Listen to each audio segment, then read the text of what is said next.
So I just watched Maximal no more, and what do you think the rest of the cast did in an episode like this while Scott just talked to himself for about 15 minutes? Also known as, oh yeah, Dinobot used to be a bad guy. This focuses on Dinobot's crisis of self, where he has to confront the fact that Megatron was right all along and has to weigh just how much he wants to be part of the winning side versus his newfound Maximal loyalties. It's a complex episode for Dinobot mentally. There's a lot going on here inside his own head. Even as we open the episode, he's pondering to himself what all of this means. He betrays Megatron. He tries to assume leadership because he was under the assumption that Megatron led them to the wrong planet. The grand plan doesn't work unless they landed on prehistoric Earth. And when you crash on a planet full of energon with 2 moons in the sky, that's exactly what it looks like. It looks like we took the wrong turn at Albuquerque. But in the revelation that this is planet Earth, that Megatron has the golden disc, the information about the future, unimaginable power and potential, this leads Dinobot to a reflection. We forget that he has a code of honor, but as he states at the end of this episode, it is Predacon honor, which is not the same. And it's not quite that either. We'll get to that here in a bit. Let's go on and we'll talk the episode out a little bit before we get seriously into Dinobot's psyche, because that's a lot to unpack. I am amused that, yes, as I mentioned in the opening, this is a very Scott McNeil heavy episode. The first thing we get to see in the episode is Scott commanding a scout patrol of Scott and Scott. That is to say, Dinobot is leading Rat Trap and Silverbolt. I have no idea why Dinobot is riding on Rat Trap when he's going slowly. It seems like even in beast mode, he walks about as fast as Rat Trap is crawling around. It's for the sight gag. I know. It's about the only explanation for it. Just have some fun with it, right? It's a basic setup just so they can get Dinobot into the Predacon base so he can confront Megatron on somewhat neutral terms. So yeah, Dinobot turns Predacon again by changing his command code, which, we haven't heard of anyone changing their activation code since, the first episode where Dinobot confronted Primal on the bridge. Beyond that, it was just like Megatron tapping the codes for the Fusors. And guess what? He never uses it. He transforms from beast to robot several times after doing so, but at no point do we hear him terrorize, which actually would have been interesting to hear after so long.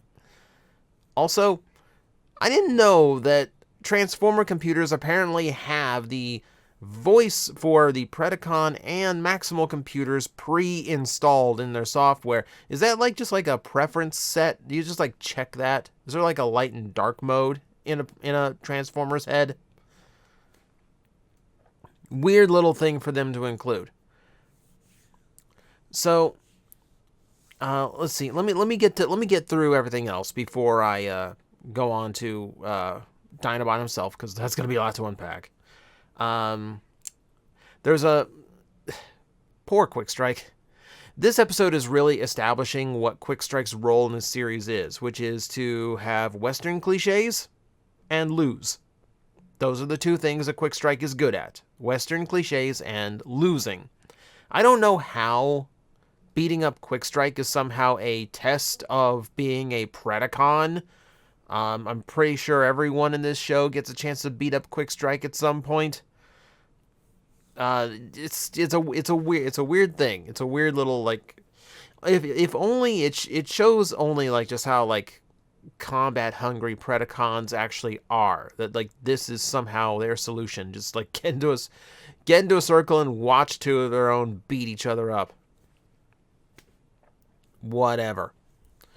What I thought was funny is that there is a scene here where Rat Trap tricks Waspinator into triggering a smoke bomb that glitches him out, and Scott has to put on a quick strike impersonation, an intentionally bad person. It's the kind of like it's Scott doing Rat Trap doing quick strike. I know it sounds like a fanfic out there somewhere. No, this is all vocal. It's all vocal. Head out of the gutter.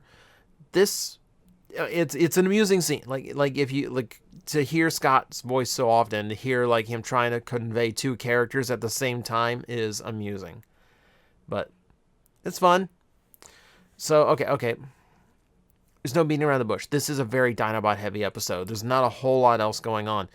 So Dinobot's whole thing is like his code of honor.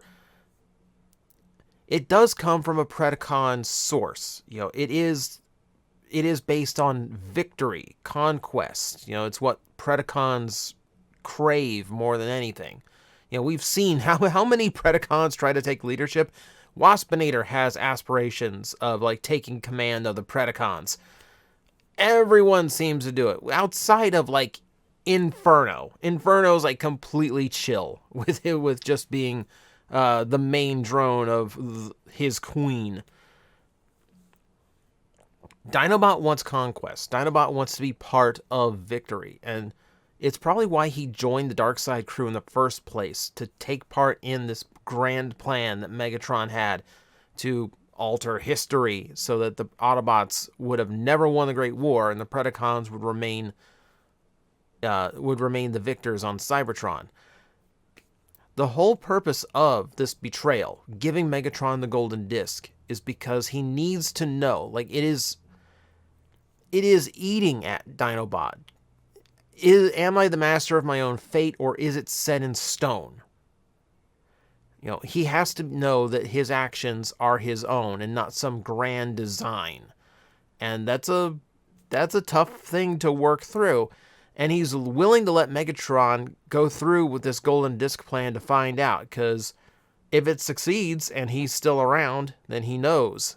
If he gets wiped out, he knows. More than anything, that's what Dinobot wants. He just needs to know that his choices are his own, that he makes his own future. So he's willing to let Megatron tamper with said future to find out. Because if it works, he gets to be part of the big victory. And that's his code of honor. Except it's really not, though. It's really not. Because the final scene is Megatron wanting him to kill Rat Trap to prove his loyalty. And he doesn't do it. As much as he blusters about it, it was something that Dinobot would never be able to bring himself to do. And something in the moment of realizing that he cannot bring himself to kill Rat Trap kind of like trips the switch in his brain. That it's Predacon honor, but it's also his own code of honor. Here's Predacons do not have a thing in their code about loyalty. Everyone's out for themselves. Everyone's out for power. But he found this loyalty amongst his Maximal allies. There's people he doesn't want to harm, much as he will never admit it. And that's what makes their relationship great, is he's never going to admit Rat Trap is his best friend. Ever. But we see it here. Here you are. You have this part in this great conquest. All you have to do is scrap the one Maximal you keep saying you want to scrap. And he can't bring himself to do it. And siding with Megatron means he's going to have to face that choice again and again and again. It's not something he's willing to do.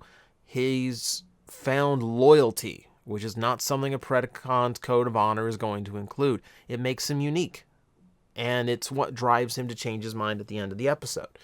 Now, I do find it a little bit weak in that it doesn't take him very long to go from Predacon back to Maximal.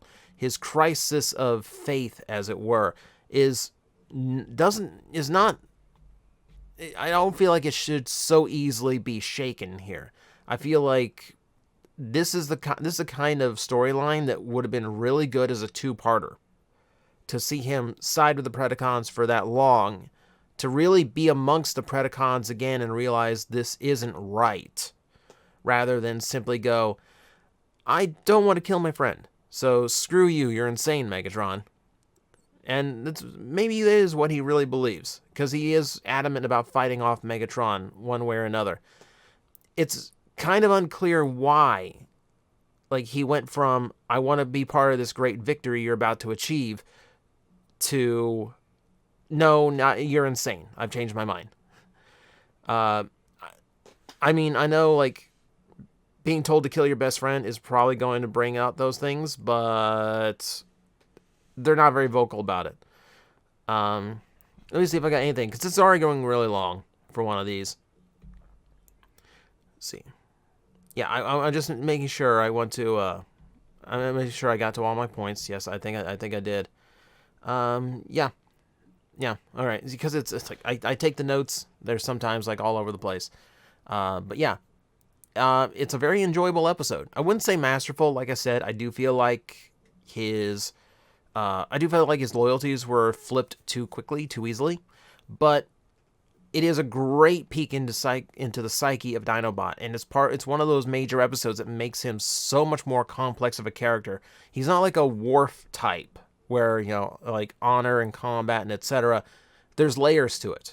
Like there's a personal honor that's now gotten in the way of his Predacon honor. Trying to reconcile the two, it's very difficult for him, and we're going to see how difficult it is for him all the way to his final episode.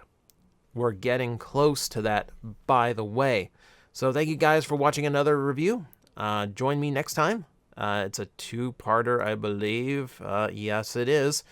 So join me. We'll be doing that soon. Guys, I am facing the most powerful enemy any YouTuber can face, the algorithm, and I need your help to defeat him. Hit the like button, hit the subscribe button, hit the notification bell, and leave a comment. Every time you do, we attack that algorithm and we drive it back until it can no longer defeat this channel. Thank you very much.